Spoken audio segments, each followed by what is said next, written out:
You never really know someone until it's too late. Tonight's story is about a woman who thought she was simply going on another date.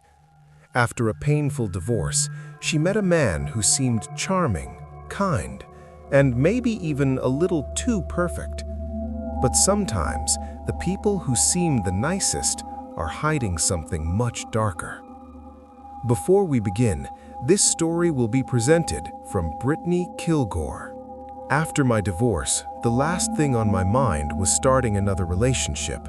I wanted quiet, space, and time to heal. But life has a strange way of ignoring plans. I met Lewis on a rainy Tuesday night at a dim little bar downtown.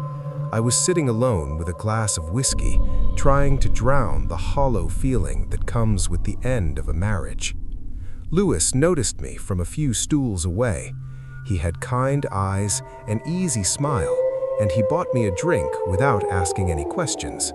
We talked for hours. Over the next week, we went on a few dates: coffee, a walk through the park, dinner once. He was charming, attentive, maybe a little too eager. I noticed he kept trying to move things faster than I was comfortable with, but I chalked it up to excitement.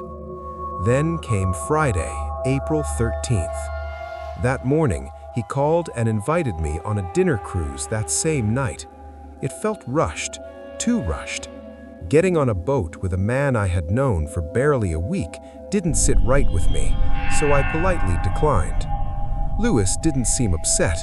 Instead, he laughed it off and said he wouldn't want to go alone anyway. Then he suggested something simpler. "Why don't you just come over to my place tonight?" I hesitated. I had never been there before, and it felt intimate.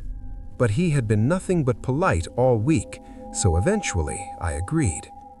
That decision still makes my stomach twist. That evening, I drove to the address he texted me. The neighborhood was quiet, almost unnervingly quiet. As I pulled into the driveway, the first thing I noticed was the darkness. Every light in the house was off. The porch light, the hallway lights, everything. The house looked completely abandoned. There was a two-car garage and another vehicle parked in the driveway. I didn't recognize it. Lewis had never mentioned living with anyone. I sat in my car for a moment, staring at the black windows. Something about it felt wrong. Still, I had come this far. I parked beside the other car and stepped out. I hadn't even taken 2 steps when I noticed something change. The front door was open. It hadn't been open when I pulled in. Standing in the doorway was Lewis. He was wearing a silk robe. The sight stopped me cold. It wasn't just the robe. It was the way he stood there in the darkness, smiling, slowly waving me over. The porch light above him remained off, leaving his face half swallowed by shadow.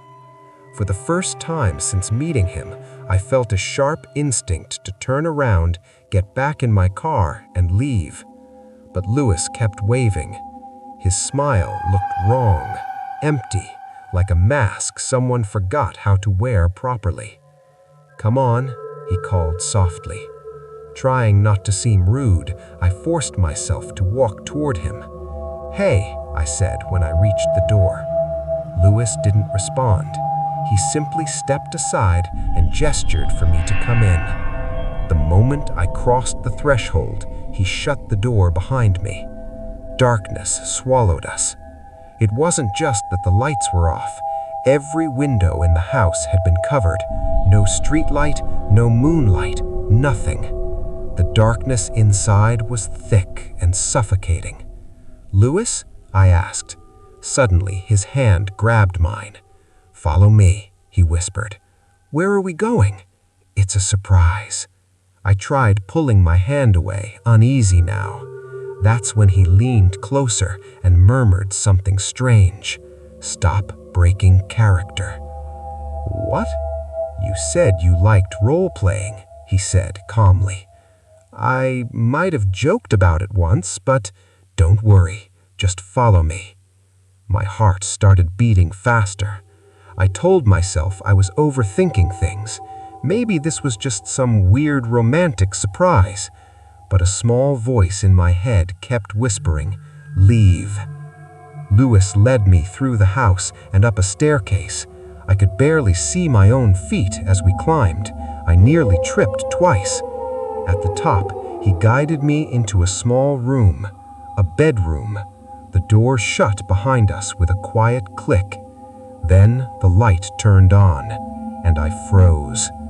Two women stood on the other side of the room. They had been standing there in the darkness the entire time, wearing nothing but bras and underwear.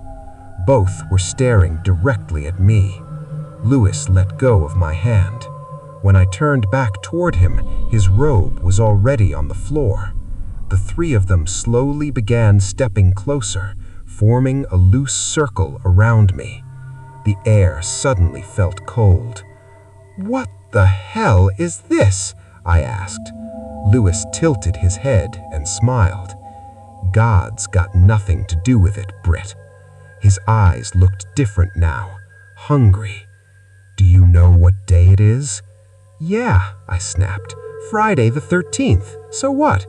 He grinned wider. "I thought we could celebrate." He gestured around the room. "Something exciting, something indulgent." The two women kept staring at me, silent and expectant. "A small orgy," Louis said casually, "with a little S and M." I stared at him. "You've got to be kidding me." He chuckled. "The S stands for sadism, pleasure from inflicting pain. And the M," Louis leaned closer, "is masochism, pleasure from receiving it." I took a step back. "Absolutely not." The room suddenly felt suffocating. "I'm leaving," I said. "You three can do whatever sick crap you want, but I'm not part of this." One of the women scoffed. "Louis, you said she'd be cool." Louis held up a hand to calm her. "Easy," he said smoothly. "It's all right." His eyes locked onto mine, and the smile slowly returned to his face. "Plans can change." A chill crawled up my spine.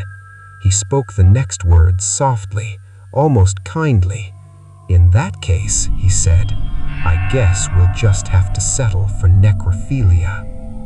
For a moment, no one moved, and then all three of them stepped toward me at once.